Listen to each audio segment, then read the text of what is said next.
Thank you very much. Thanks for having me here. This is very exciting for me. It's very exciting for my kids who are excited that this will appear on YouTube. Now Dad is a celebrity, let me tell you. Anyway, as Chandra said, I have done a lot of work on neutron stars, on radio pulsars, and on black holes. Recently, we've done a lot of work on fast radio bursts, which has been a topic of some excitement. It's appeared on the cover of Nature a couple of times. And I play a very, very small role in the Event Horizon Telescope collaboration, which produced this iconic image of the black hole in M87. If we have time, we'll get to touching on those topics a little bit. But what I really want to talk to you guys about is gravitational waves and how we are building a galaxy-scale gravitational wave detector. So with that, let's get started. All right. I like to start with this image of someone poking their head behind the curtain a little bit. And it conveys to me this idea of the world being knowable, right? This is an engraving that is of dubious provenance, I guess, but it somehow conveys this idea of peeking behind the curtain and figuring out how the universe works. So for this talk, I want you guys to take away maybe 3 ideas. The first of these, the most important thing, is that the world is knowable. It needn't have been this way, but this idea that the scientific method with observations, inference, modeling, and prediction can give us real knowledge, that is really important. Particularly in our current climate, it seems like this is an idea that needs to be emphasized more and more.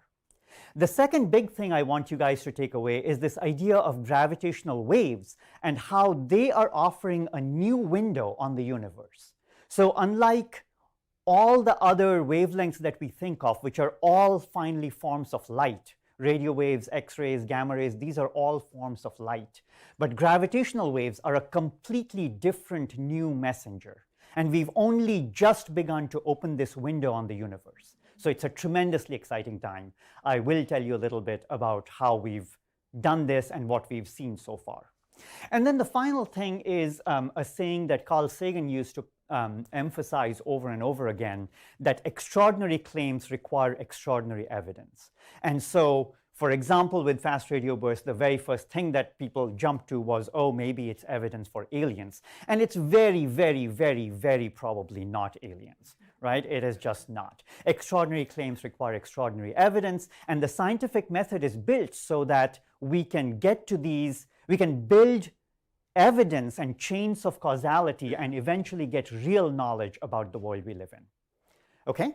So this talk is a little bit packed. There's a lot of different things that I'll tell you about which could be their own talks on their own.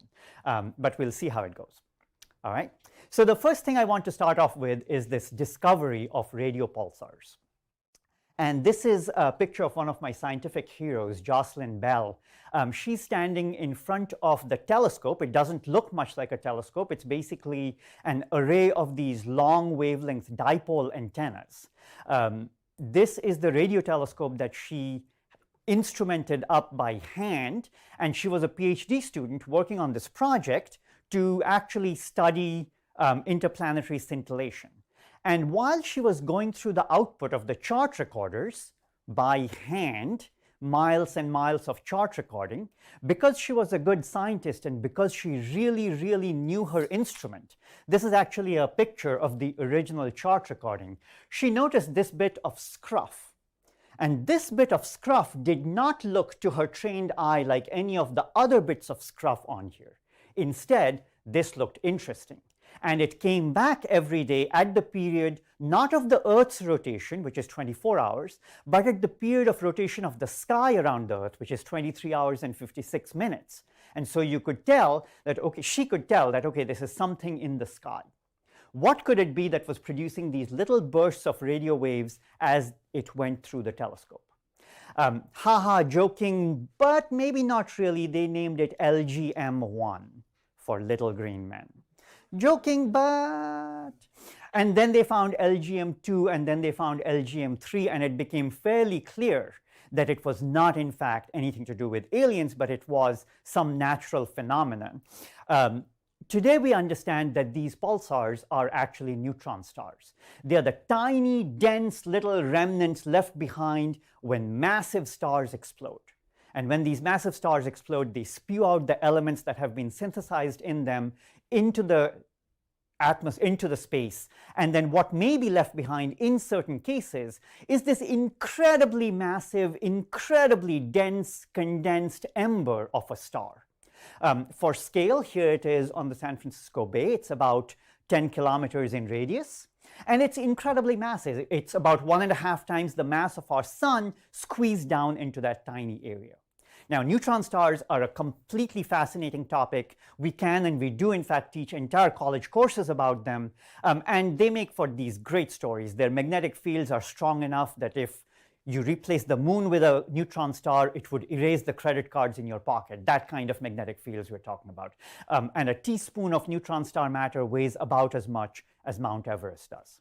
So it's absolutely exotic form of matter. What's interesting about them, and for the purposes of this talk, we won't really go into neutron stars at all, except to say that we understand that because these are extremely tiny, extremely magnetic stars, and because they're spinning on their axis, they have this beam of radio emission that is spun around, and each time it sweeps across our line of sight, we get a blip of radio emission. Okay? So we don't quite perfectly understand what produces this beam of radio emission, but we do understand why they pulse, because they're spinning like a top. It's this lighthouse model. And so that's what this looks like. Each time the beam sweeps around, you see a little blip of radio emission. And that's great, okay? This rotation rate is extremely, extremely stable in some cases. And in some cases, it is stable enough that it can actually rival some of our atomic clocks. Now, these are radio waves. But if you took this radio pulse and converted it into sound, if you did that, here's what one might sound like.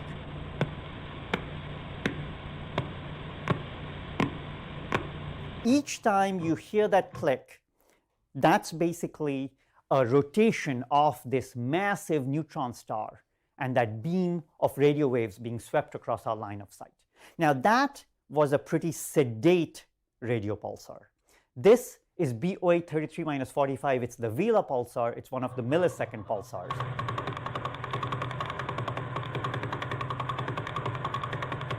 And again, each of those clicks is 1.5 times the mass of our sun spinning once on its axis.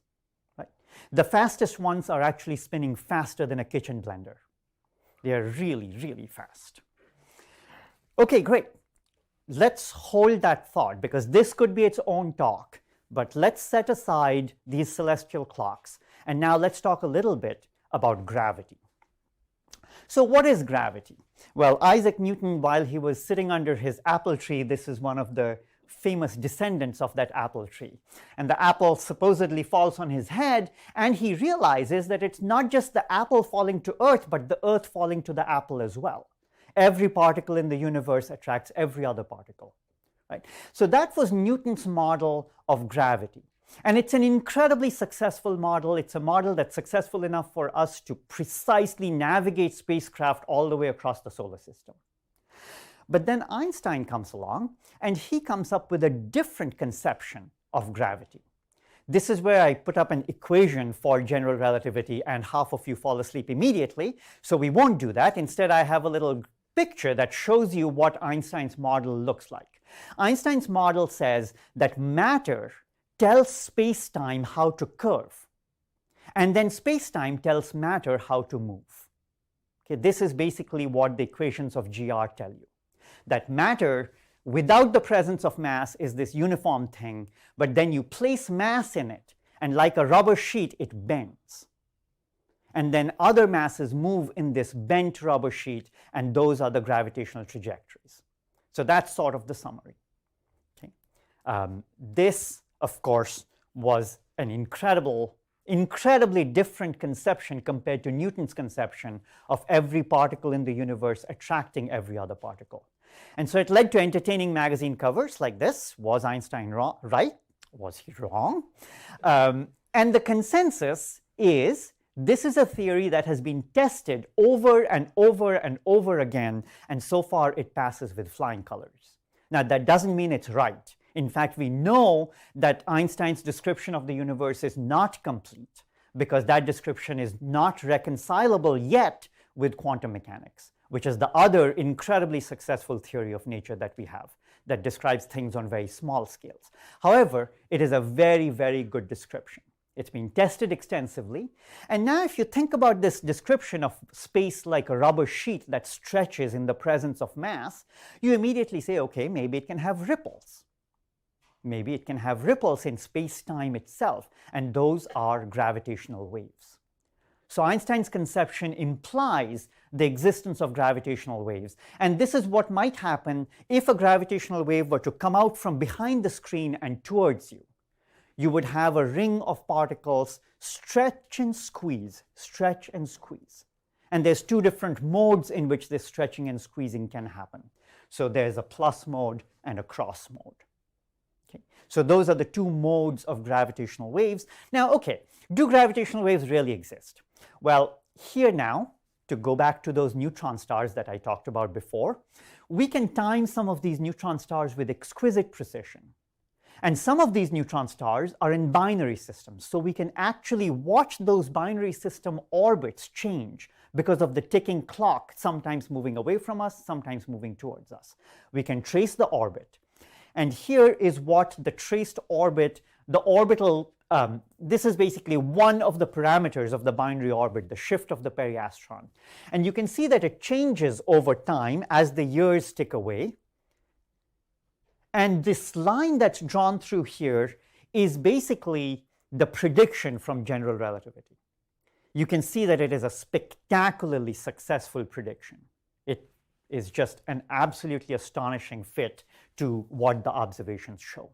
Right? And so as a result of this discovery of this system, Hulse and Taylor won the Nobel Prize in 1993 because they showed that the reason for this shift is that these neutron stars were radiating gravitational waves and spiraling in towards each other. They were losing energy by the radiation of gravitational waves. Right? So this demonstrated that the gravitational waves must in fact exist and be real and be exactly like Einstein had predicted. But this was still an indirect detection of gravitational waves because we're detecting the effect of the radiation of gravitational waves. Can we detect them directly? Well, people went ahead and have done very, very complex numerical simulations of what that would look like. I'm going to show you here a picture of this gravitational wave in spiral and merger simulation. In this case, the two blue dots are neutron stars. But all the way until the merger, basically the waveform looks the same as it would look if it was something more massive than a neutron star. And that would, of course, be a black hole. After they get close enough for the neutron stars to interact tidally with each other, things look different. But in the meantime, this here down here is what the gravitational wave waveform looks like. You can see these ripples being emitted. And then as they spiral in towards each other, the ripples get bigger. And they also start getting closer and closer to each other. So you have this chirp more and more. And now they're beginning to interact tidally. And then this is the merger of the system. And then what's left behind is a ring down as space-time stabilizes after the formation of this more massive thing from the merger of two neutron stars. This is the output of a simulation. Okay, there are people who work on numerical relativity simulations, and they do this kind of thing, and that's great. There are credits up here. Can we detect them directly? Well, the big problem in detecting the stretching and squeezing of space itself, you can't just hold up a meter stick and detect that, because your meter stick is also going to stretch and squeeze. Right? So it becomes a really difficult conceptual question. How are you going to detect that? Einstein tells us that there's one quantity that does not change, and that is the speed of light. Right? So you can use that. And what you can do is you can build a detector where you have two arms, and each of those arms you're going to shine a laser down, and they're going to reflect off of mirrors at the two ends, and then they're going to come back. And you're going to compare their time of flight down those two arms with each other. And now if a gravitational wave passes by, one of your arms will squeeze a little bit, the other arm will stretch a little bit. And the light will reflect and come back a little earlier on the squeezed side compared to the light going down the stretched side. And so you should be able to see that the crests and troughs of the wavelength of the light no longer line up, and instead you get a shift in this interference pattern. Right? So you build one of these detectors, and then you realize that what we're talking about, the stretching and squeezing, is much smaller than the size of an atomic nucleus across the length of these arms of these detectors. Okay? And so when you in the lab order pizza and the pizza delivery truck shows up, that's enough rumbling in the ground to produce a signature that is going to swamp your gravitational wave signature. So how are you going to tell this apart from all the false positives of seismic rumbling and tides and winds and everything else? You have to have a second copy of the detector. And then a signal is astrophysical and real only if it is seen at both of the detectors. And so these are the two LIGO detectors, one in Hanford, Washington, and one in Livingston, Louisiana. There's also the Virgo detector in Europe, and then there are other gravitational wave detectors being built around the world.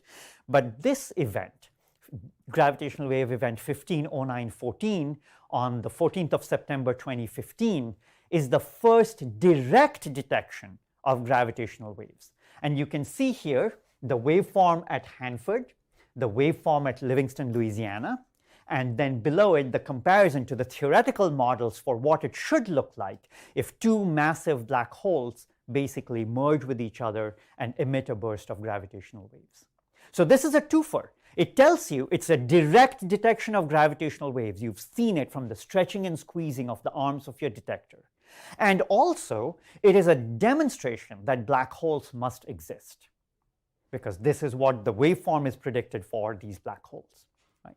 So now we've gone a fair amount, and there are lots of these gravitational wave events that have been detected, including massive black holes merging with each other, and then GW 170817, which is the first detected binary neutron star merger. So just like the binary neutron star that Hulse and Taylor detected, which were losing energy by inspiraling towards each other, except millions of years further along in their lifespan when they actually merge and produce a burst of gravitational waves. And that was GW 170817. We estimate that maybe a third of practicing astronomers around the world are on papers related to this one event. It was just this absolutely incredible bonanza because unlike black hole mergers, neutron star mergers put out a lot of stuff. And so it was not just the gravitational wave astronomers, but the electromagnetic astronomers who could get in on the act as well. We now know of all of these masses in the stellar graveyard from detections by LIGO and Virgo. We know of binary neutron star mergers. We know of black holes that have merged to form larger black holes. And if you look at this table, it tops out at maybe about 80, 100 times the mass of our sun. These are definitely black holes. But can we go larger? Can we go to supermassive black holes? Right? Well, let's back up a step and let's look at some pictures of the sky for a second. This fuzzy blob in the middle of this image is a picture at optical wavelengths of Cygnus A. At optical wavelengths, it looks like a fairly unremarkable galaxy, this fuzzy little blob. At radio wavelengths, it is one of the strongest radio sources in the sky. Okay? It is this absolutely incredibly bright thing where there's a bright hot dot at the center, and then it's putting out these gigantic jets of radio emission. Okay? What could it be? This is the composite multi-wavelength image, and this image should tell you why modern astronomers are so insistent that we need telescopes at different wavelengths. This white patch left behind in the middle is the optical image. The blue is the X-ray image, which is showing you the hot gas in this cluster of galaxies. And then the reddish color in this image is the radio image that I showed you. And together they paint a very different picture than just the optical picture showed. Right? It shows you that at the center of this galaxy there's a supermassive black hole that is feeding on gas and then shooting out these jets of particles into the intergalactic medium. Right? It's an incredibly energetic system, and we understand that the supermassive black hole that is powering the system is about 2.5 billion times the mass of our sun. So we've gone from 100 times the mass of our sun to 2.5 billion times the mass of our sun. And that's what we're talking about when we talk about a supermassive black hole. Where did this supermassive black hole come from? Let's take a quick look at the Virgo cluster. This is a cluster of galaxies. It's about 6.5 million light years away. And if we zoom in on one of them, this giant elliptical galaxy is Messier 87, M87. It's a large, well-known galaxy. If you zoom in on it at optical wavelengths with the Hubble Space Telescope, you see that the inside has this optical jet. It's a jet of material ejected at very high velocities. It looks one-sided because this side is actually aimed towards us and therefore appears brighter. The other side is aimed away from us and therefore is fainter. If you look at it at radio wavelengths, it looks very, very different. You have this huge, large-scale jet-like structure at radio wavelengths. And then you can say, okay, can we zoom in? So this little patch, which in this image appears burnt out at radio wavelengths, is what we are zooming in on in this image. And now you can zoom in further onto the jet. And you can zoom in even closer in, and you can see that at its center there is this blob. Right? And this blob, when you image it with a telescope that is the size of the entire Earth, and you image it with high enough resolution and at high enough frequencies, you basically get this picture, which is the shadow of a supermassive black hole in the center of M87.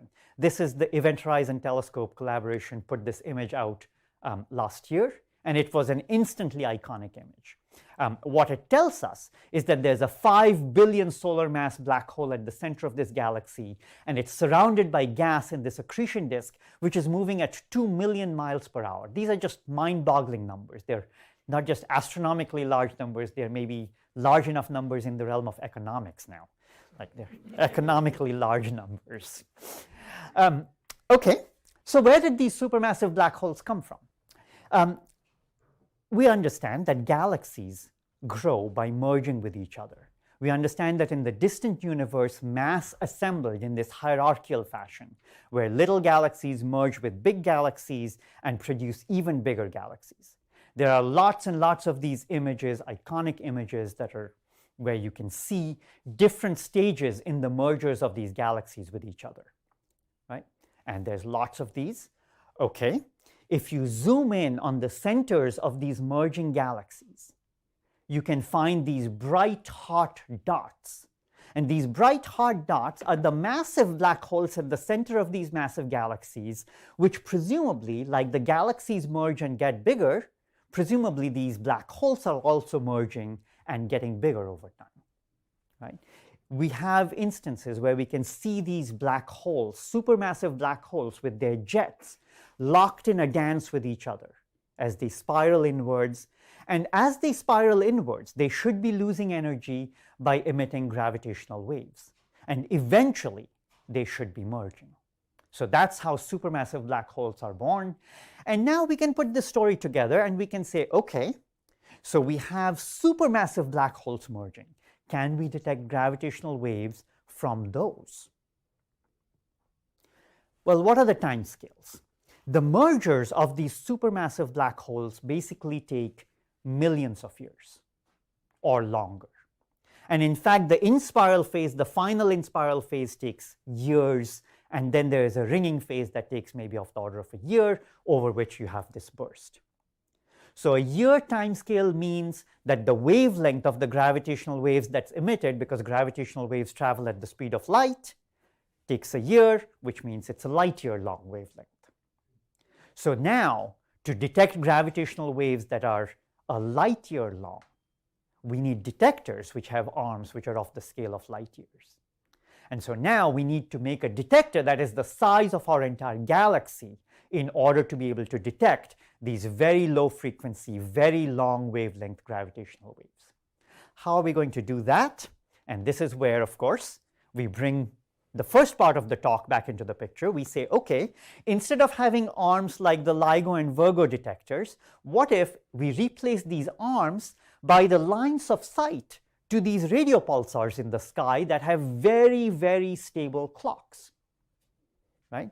And as these very, very stable clocks tick and a gravitational wave passes through them, the line of sight from us to the pulsar is going to stretch and squeeze, stretch and squeeze over a period of years, but it is going to do that. And so the ticks of our clock are going to get closer together and further apart. And if we can time these radio pulsars to very high precision, the gravitational wave strains we are talking about from the mergers of these supermassive black holes are of the order of 1 part in 10 to the 15th. Right? This is actually substantially larger than what we talked about with the LIGO detectors, because there we were talking about kilometer-long things moving by the size of an atomic nucleus. This is actually a larger strain than that, but that means that it's a change in length of the order of meters over distances of light years.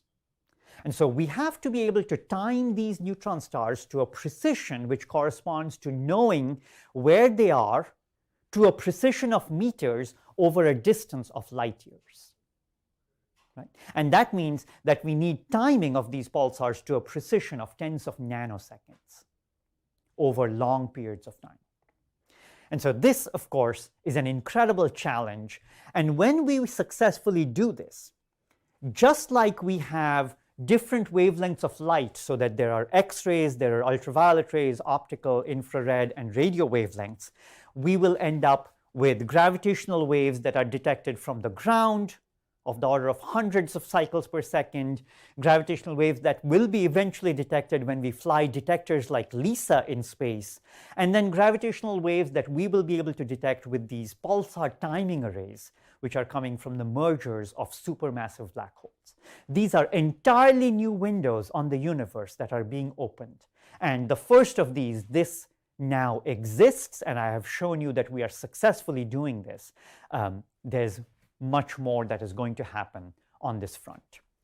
Again, a reminder, these gravitational waves are not light. Almost every other way of sensing the universe that we have is a form of light.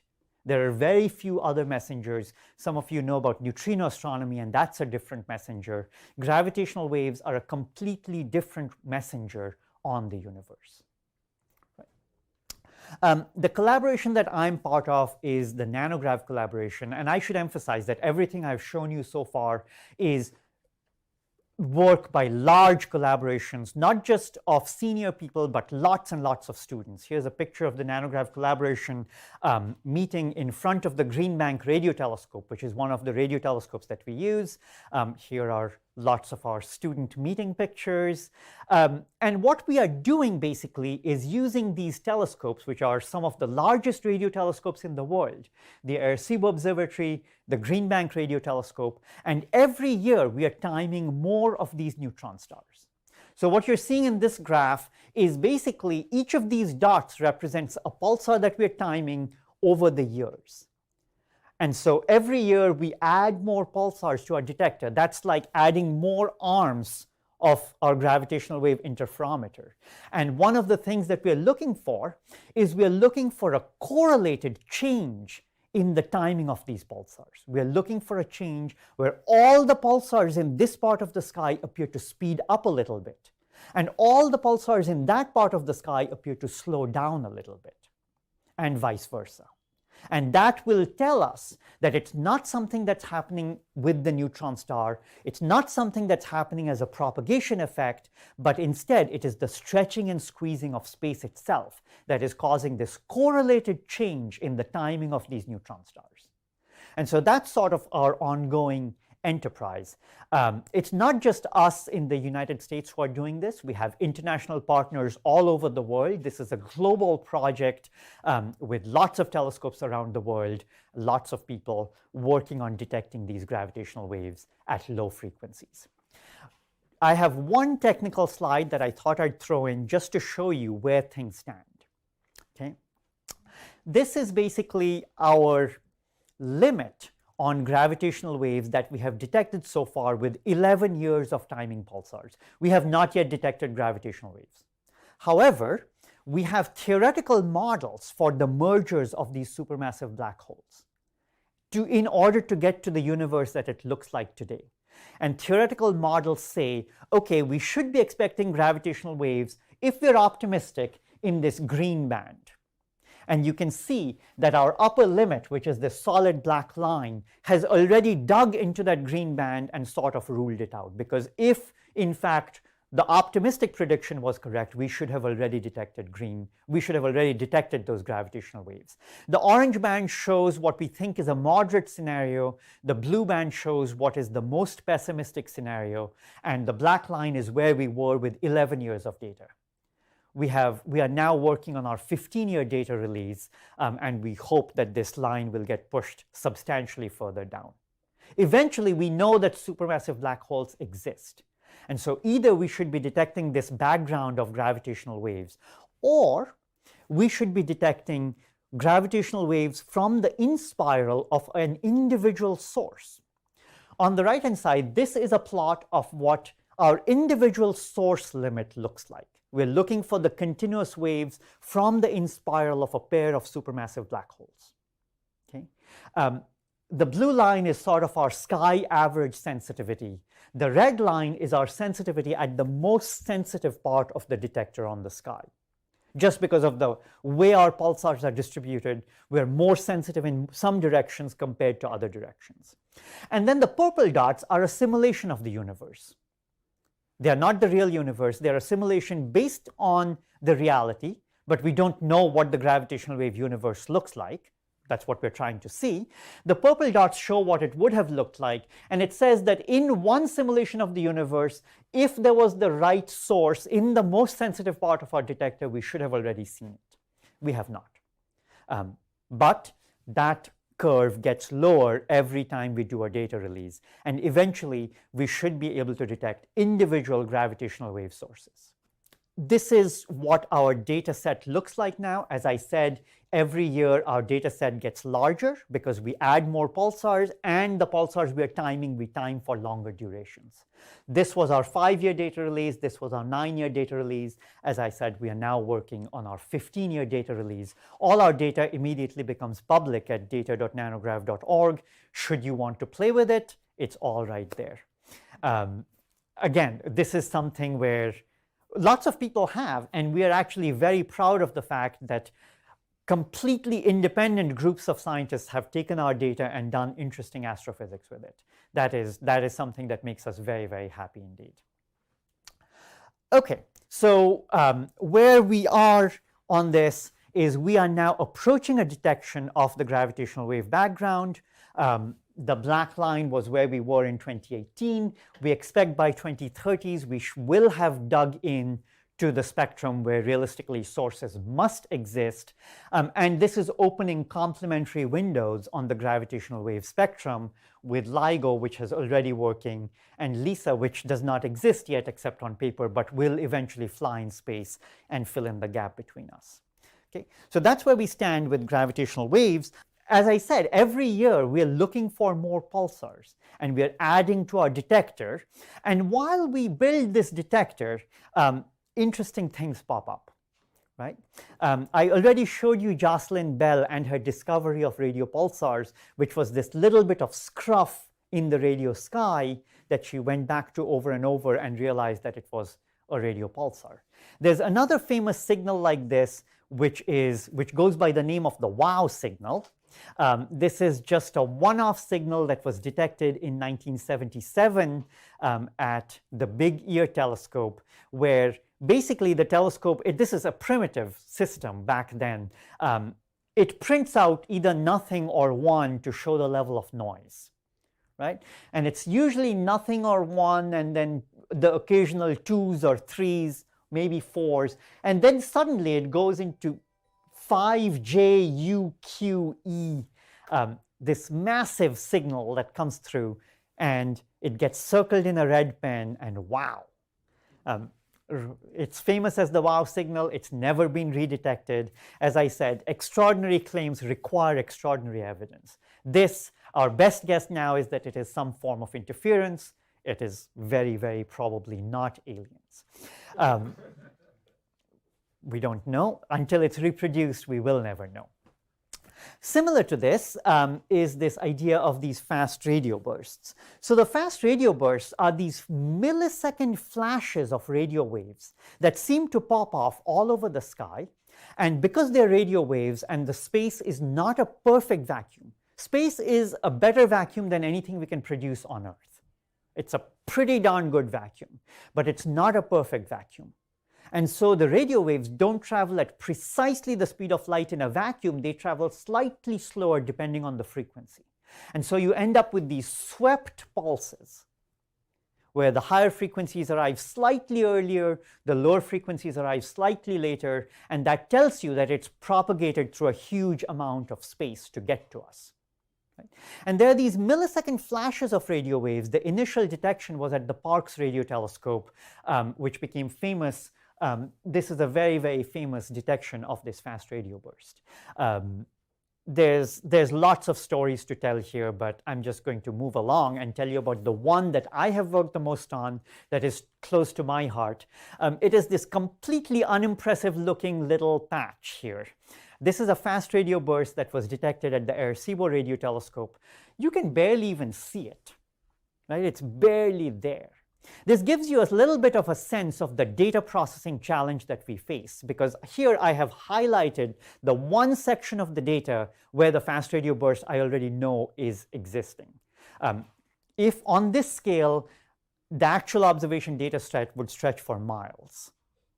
Right? And we just have to go through that. We effectively take lots and lots of survey data. And I like to describe that as it's not just looking for a needle in a haystack. It's looking for a needle in a haystack that is full of needles, because there's lots and lots of interfering signals that have to be figured out and discarded in order to find one with the correct characteristics for these fast radio bursts. This is one of those challenges where some of you should be thinking, oh, machine learning, I wonder if it could help. It can help, and I am here, I would be glad to talk to some of you about what we can do and what we have done and what we should be doing, just in case some of you are interested in talking to me about it. But this was a fast radio burst, and so what produces that, we don't know. We have lots of good ideas. In fact, we have so many good ideas that there were many more ideas for what these things could be than there were examples of these things. Not joking. There really were many more models than there were theories. The bulk of them consisted of things that explode, things that go boom, which produce these flashes. In what has gone down among our collaboration as one of the most amazing email subject lines ever, a graduate student, Paul Scholz, sent out this email to our collaboration saying a minor point of interest about this burst that Laura Spittler had discovered before. And the minor point of interest was that this particular direction in the sky was producing multiple bursts, and it was a repeating source. Now, at one stroke, the fact that it's a repeating source tells you that it cannot be a cataclysmic event. It has to be something where the engine survives the process and comes back and produces more of them. Okay? The other thing it tells you is, well, if it's a repeating source, then unlike every other fast radio burst till that point, we know where to go fishing for more of them. And so the large circles here are the detection beams at the Arecibo Radio Telescope. Those are the beams in which it was detected. And you can see that Arecibo, even though it's a large radio telescope, it's a single dish telescope, it has a fairly large patch within which there are lots of sources. And we don't know which of these is the source that's emitting this fast radio burst. What we can do, though, and this patch of sky is full of hundreds of these sources. What you can do is you can go to the Jansky Very Large Array, which is an interferometer, and that lets you make a more detailed map of the sky with much higher resolution. And then you can go and you can run it like a movie camera, and you can make images of the sky at 200 frames per second, a terabyte of data every hour. And you can keep taking this data, which makes them very, very anxious, because that's not how this instrument is meant to be used. But we go, this is really exciting. You've got to give us some time. And so we actually were successful in getting a lot of time at this very large array. It's a whole other story, a whole other talk. But basically, in one of these millisecond frames of the sky, we finally caught one of these fast radio bursts. And so what you're seeing here is what the sky looks like in a 5 millisecond image. There's just nothing there except for this very, very bright fast radio burst popping off. And now you can go back and go to the whole image of the sky, and you can say, okay, so where was the source? It's right there. So that source is emitting this fast radio burst. And then you can basically go and you can study what that source is. And strikingly, this is a picture of the Gemini Observatory where we went to get deeper images at optical wavelengths of the sky. And we could find that it was this tiny little fuzzy blob, a puny dwarf galaxy, unlike all the other galaxies that I've shown you so far, which was responsible for producing this fast radio burst. We can measure how far away it is because the light from that host galaxy is redshifted. As the universe expands, the spectral lines from that galaxy appear at different wavelengths. So that's a Doppler shift, just like you get when you have a car honking moving by you. That shift, that's the Doppler shift. And just like that, these wavelengths of light are redshifted, so we can infer how far away that galaxy is. It turns out to be 3 billion light years away. And then in other work that I won't have time to tell you about, we have figured out that it's embedded in a region of extremely high magnetic fields. So this is this completely mysterious little thing. There are lots of questions about fast radio bursts that we cannot answer yet. We have lots of theories. As I said, we until recently had more theories than we have examples. Now we have more examples. There's lots of possibilities. We're pretty sure that it's not aliens. We don't yet understand whether all of them repeat, whether they're cosmological, where the nearby ones are. But what I will leave you with is this idea that there are new telescopes, new instruments, and there's lots of ongoing work. We need to find more of these bursts. There are very large data sets that we are trying to mine to look for these things. And then once we find more of them, we can use them to probe the universe and find out more about both what they are and what makes up the universe around us. And I'll stop there. Thank you very much for your patience.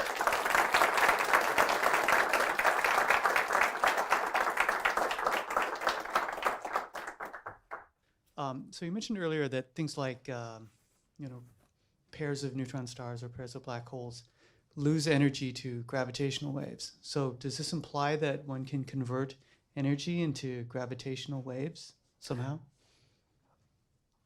Yes. I mean, gravitational waves carry energy. These ripples in space-time, they're just carrying away energy. And so as they carry away energy, because energy can't be created or destroyed, it just is converted from one form to another, what you're doing is you're converting the kinetic energy of the orbit into gravitational wave energy. And therefore, the orbit must shrink as it loses energy, right? And so with supermassive black holes merging, we think that initially it's just things like gas drag and in three-body interactions where you have, for example, dense clusters of stars, and inside it these black holes are spiraling in towards each other, and then a star gets too close and it gets ejected at very high speed. It picks up that speed, and therefore the orbit shrinks a little bit. Eventually you run out of those stars. Then there's gas drag, where as they spiral in, there's gas drag, the gas gets heated up. Eventually that gas is all accreted onto those supermassive black holes. And then what's left behind is these two supermassive black holes orbiting each other with nothing to break them. And that used to be called the final parsec problem, where the last parsec, we don't know how they would actually get around to merging with each other. We believe that we have resolved the final parsec problem. That is no longer a problem in these simulations. And then as they merge, they emit gravitational waves to carry away energy. Hi, thanks for the talk. So you mentioned that you use the shrinking and expanding of space to detect these gravitational waves, right? So why not just use the gravitational pull on the objects? Yeah, that's a good question. And so the initial idea of how to detect gravitational waves, there were all of these detector models. Like there were these bar detectors where the bar would be deflected a little bit. They run into problems. I mean, first of all, it's incredibly hard to get something to hold still well enough so that you can actually measure the minuscule deflections that we're talking about. Even with LIGO, people give entire talks about just the arrangement of lasers and mirrors at LIGO.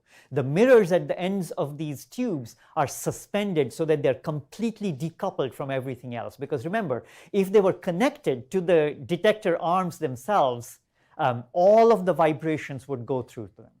So you have to decouple them from all of the environment somehow.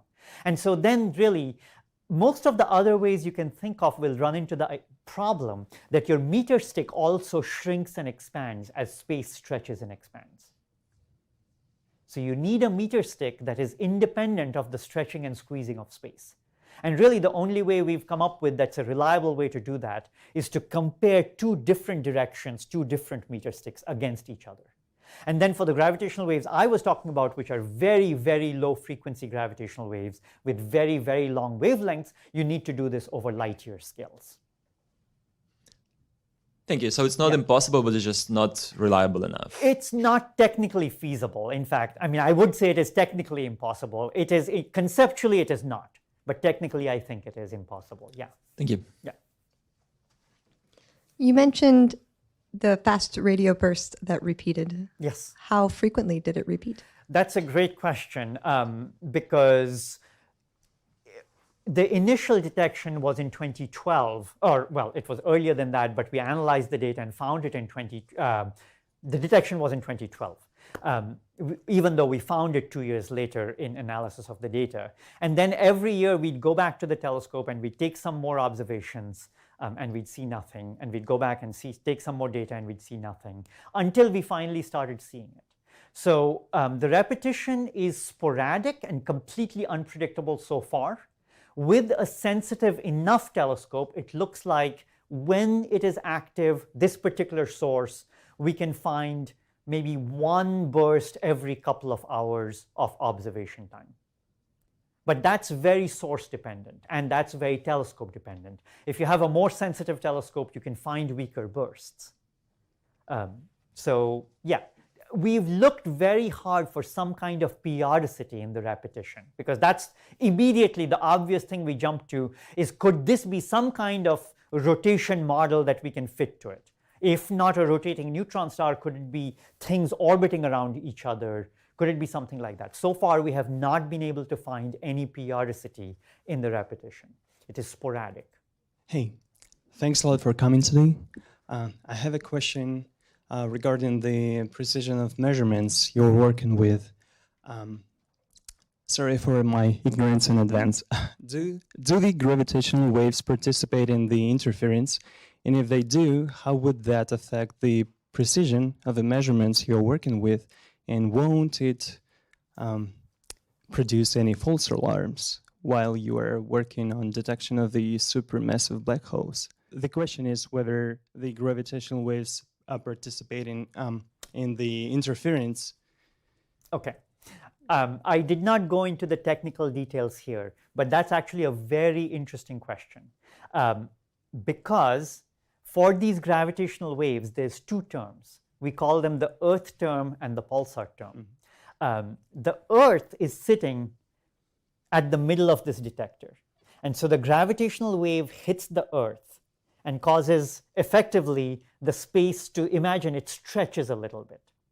And so then all of the pulsars in this part of the sky will look like they've speeded up a little bit. All the pulsars in that part of the sky look like they've slowed down a little bit.